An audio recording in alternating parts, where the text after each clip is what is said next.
Mike Tyson, Allen Iverson, other professional athletes and entertainers have made hundreds of millions of dollars and yet still went broke. How does that even happen? Let me talk to you about Tyson real quick. Tyson went from prison to becoming the youngest heavyweight champion in the world. Over the course of his career, he literally earned $400 million. He owned multiple mansions, exotic pets, 3 Bengal tigers, luxury cars, jewelry, spent up to $400,000 a month on lifestyle, legal fees. Yet by 2003, he had over $23 million in debt and declared bankruptcy. What in the world is going on? How does that happen? All of this money, making $105 million for one fight, and he's bankrupt. He's in debt $23 million. So what can we learn from Tyson's story? The first thing that we can learn is going from nothing to millions can create significant problems. So you need to take steps on your journey to build wealth, to build a solid financial foundation that applies knowledge and wisdom to make good decisions. The second thing that's so important is how your lifestyle will just continue to creep on. Think about it. Just because he was in debt and just because he had problems and his income was going down, his expenditures continue to be the same in a lot of ways. That creates massive catastrophe, and those are the things that really affected his downfall on the journey. You can still be susceptible to the same challenges that he faced. What is it? It's the get-rich-quick syndrome. You could blow it all and find yourself in bankruptcy yourself. All right, so what's the solution there? One of the solutions along the way is to make sure that you understand this principle. Real wealth builds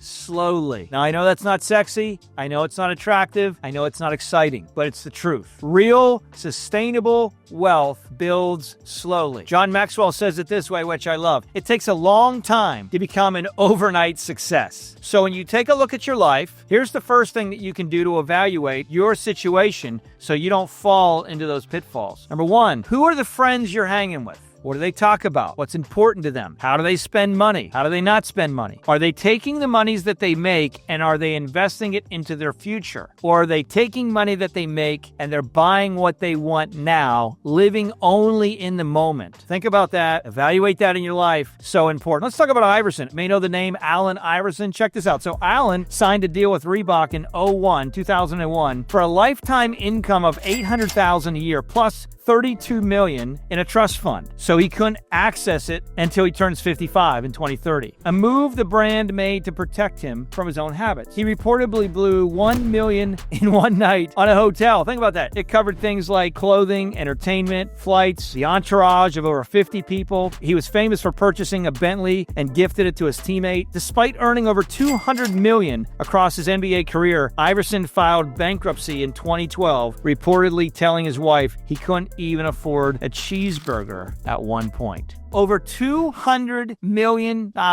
almost $250 million went through his hands. And yet here he is going bankrupt. Doesn't take long to tear down what wasn't really built well in the first place. Obviously, a lack of financial education and understanding can really affect the decisions that you make. I think it's interesting with Allen that he at least was in a place where one of his deals was structured that's in a trust that he won't get the money until 2030, which is coming up. So we'll see what he does with that $32 million when he gets it. But what it shows us is the fact that the monies that he received and had access to spend himself, he blew it. So thankfully, at least someone was in his life that gave him the ability that at 2030, he's going to get a little bit of a reset in life, get some new monies coming, and hopefully he'll make much better decisions with that along the way. Key point there, have other people in your life that understand things that you don't, help set up parameters to protect you from yourself. If you're not willing to put in what's necessary to build the real foundation, you're not going to have sustainable wealth. The other thing that's so important for those of you that are out there that are first time, we'll call it wealth builders. You're on the journey. You want to build wealth. There's nothing wrong with desiring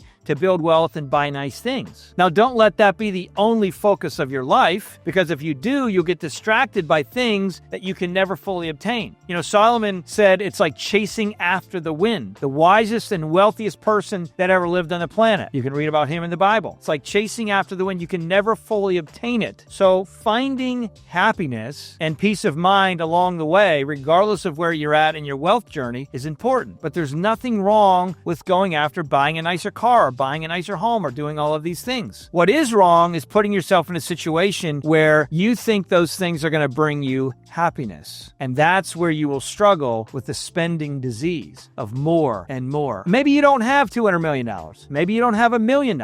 But you've probably experienced in your life in the past that when you've bought something, just think of something that you wanted to purchase and buy. And you said, I can't wait until I buy this. And then you buy it. You save and save and save or get the money somehow and you buy it. You finally get it. You finally have it. And now when you get it, all of a sudden, after maybe a month, 2 months, maybe 6 months, it starts to lose its luster and excitement. And you're literally in a place where now you have to go and get more to stay on that same high. It's really a drug in a lot of ways. That's why being in a place where you can look at your life and say, am I content? And that all starts really, I think, with the idea of asking yourself, who are you without your stuff? It's a great question to ask yourself. If you don't go to the nicest restaurants, or you don't drive the nicest cars, or you don't spend all kinds of money on other things, are you confident in yourself? Are you content in yourself? Do you know who you are? There's nothing wrong with buying nice things. It's just learning from some of these examples to say, you know what? I'm not going to be the kind of person that is in a place that falls for the same tactics. Okay, I got one more example for you. Not an athlete, but the lesson still applies. This is somebody that you've heard of. MC Hammer. Remember him? I remember he was kind of like a big deal in my day when I was younger. Can't touch this. Remember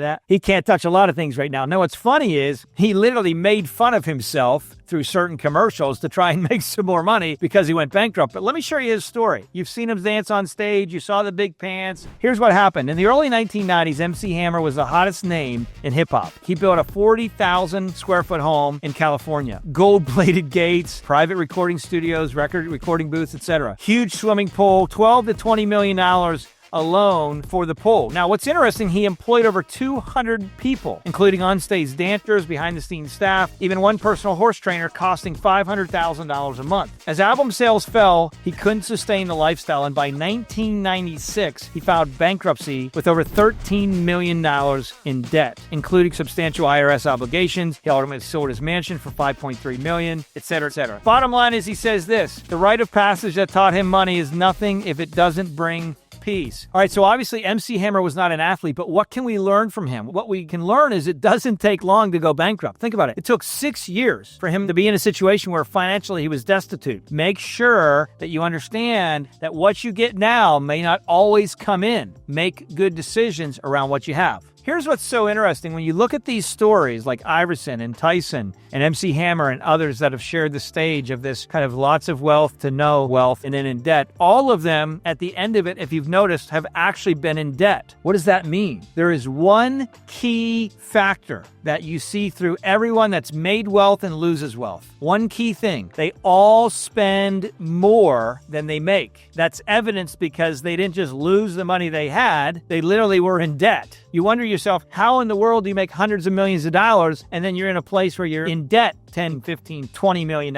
It happens because they're spending more than they make. Now, again, that can happen in a smaller scale as well. So if you want to build long-term wealth, you got to be in a situation where you are focused on your day-to-day expenditures, spending less than you make, getting great friends in your life, encouraging you down the path to make good decisions for you. You might be someone who is literally changing the legacy of your family. You might be the first one that builds significant wealth for your family. The question is, when you build it, will you keep it? That's the question. How do you keep it? You keep it by making better decisions. The problem is it gets away from them and they think they're bigger than their circumstance. And then all of a sudden they start making one to another bad decision, which causes them to be bankrupt and in a place they should have never been in the first place. So get great counsel. Learn from the mistakes of others. Make sure that you make good decisions around what you're doing. And by the way, if your ego and your identity is tied to the money that you have or the things that you have, you are in a place where you need to work on you, your self-confidence, your self-worth, who you are as a person, and then get to the place where you have the friends that like you as a person, not just you because of your stuff. That's so important. In our culture and our world today of all this materialism and all of these things, we have to find balance, and we got to be in a place where we get people in our corner that care about who we are, not just what we have. Listen, subscribe to the show. Share this with someone that needs to hear it. Share it with them to encourage them on the journey. And we'll talk to you next time. Have a good day. Be blessed.